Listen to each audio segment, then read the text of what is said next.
Everybody, welcome back to another video. Today we are going to be making a tank for my new yellow-bellied toads. I've been wanting some fire-bellied toads for a long time. I went to see if my local pet store could get any in. Sadly they could not, but he actually approached me last weekend and told me that they did get yellow-bellied toads in. So I just went and picked those guys up today. He held them for me. I'm very thankful. It's a Petco on 280, and I believe the associate's name that helped me is Don. I'm not 100% sure on that, but so I just got a new tank. It's a 20-gallon tall breeder, and then I have a lid, and so I'm gonna set it up kind of like a semi-aquatic because these frogs are semi-aquatic, and then I'm gonna film another video today, and it's gonna be setting up a 20-gallon for my baby leopard geckos as well. But for now, we're gonna do this one, and yeah, let's get into it. So it's gonna be sitting in this windowsill. This used to be where my anoles and long-tailed grass lizard were, but I moved them into the bigger tank with all my tree frogs and my day gecko and my crested and my cohab tank. They're doing great. I'll post an update video on them here in a few weeks. But for now, we're gonna go ahead and get this tank set up. Like I said, we're gonna do a semi-aquatic, half land, half water. A reason why I bought a deeper tank instead of a longer tank is because I want to be able to have a good amount of water for these guys to swim in. And then I'm gonna kind of get some moss in there, and they're young. So eventually I'm hoping to be able to get them into a cohab. But for now, I'm gonna grow them. So this tank is gonna be perfect. And let's get into sketching.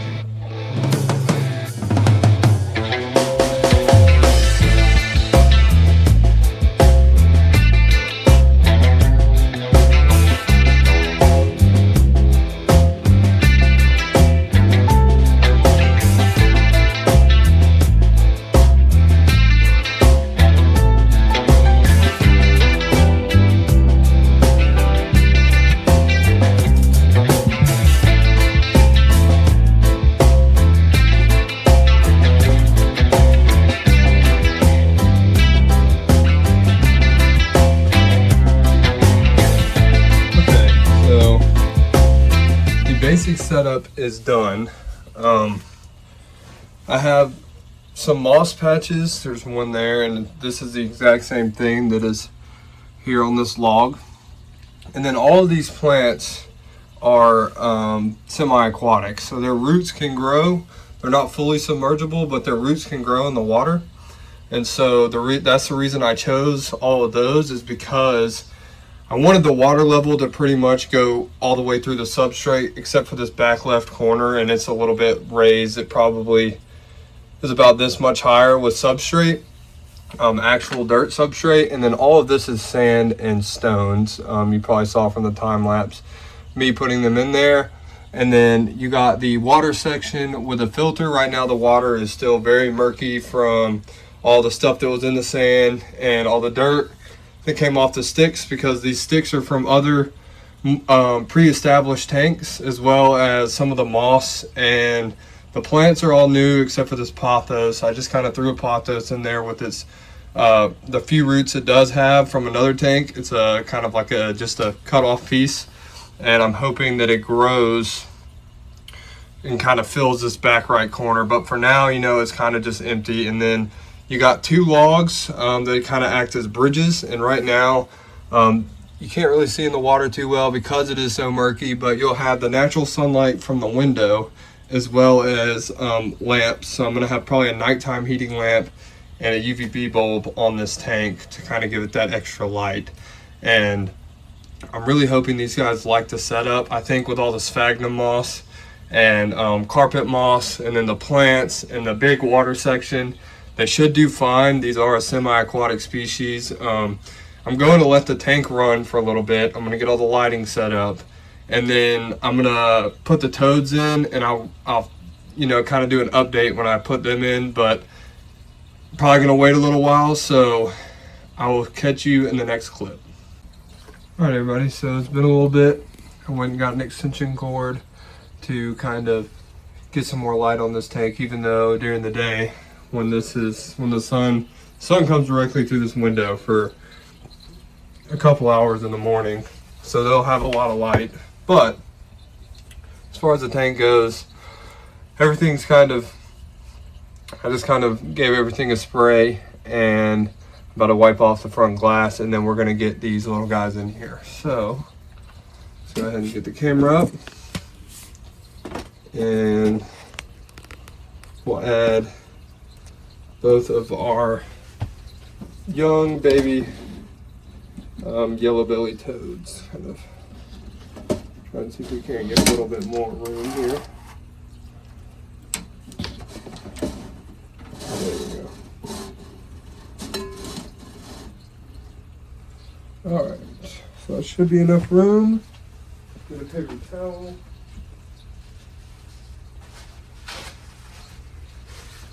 Try and wipe the glass down a little bit here,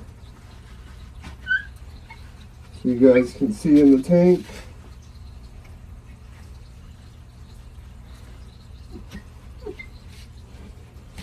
Alright, so now that the glass is wiped off, hopefully you can see in there a little bit better. We're going to try and add them around the moss. Like I said, these are two yellow belly toads. If you know what a fire belly toad is, it's the same thing. They just have yellow bellies instead of orange. I'll go ahead and get these guys in here. So here's number one. Your little guy. There's one. Let him kind of jump around a little bit, figure things out. And here's number two.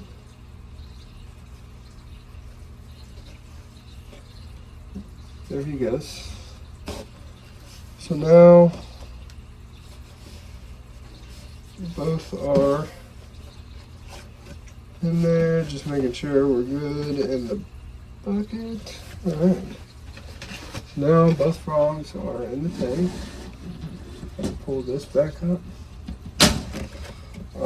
Like I said, these guys are semi-aquatic, and this tank is honestly plenty of room for them. It'll probably be big enough for them when they're adults, but I don't like putting any of my animals, for the most part, in anything that's kind of, that I think is too small for them to have enough space to roam and enjoy themselves, because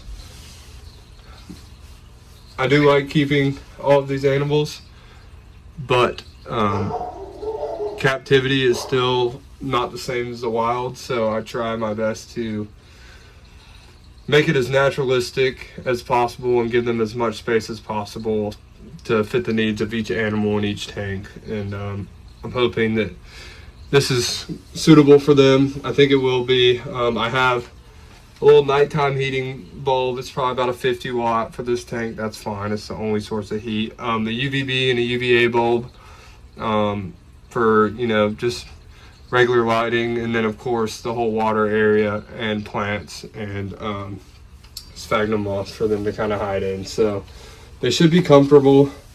Everything in here should thrive, especially with it getting all the daylight from the window. And yeah, so that's probably going to be it for this tank. I'll post an update on it here in the future, and if you guys want to see more, leave a comment and a like. And if you want to see more videos like this one or similar builds, go check out my channel. I have some videos on tanks similar to these, and you can see all of my reptiles and animals and how I care for them. So yeah, thank you guys for watching. I'll catch you in the next one. Peace.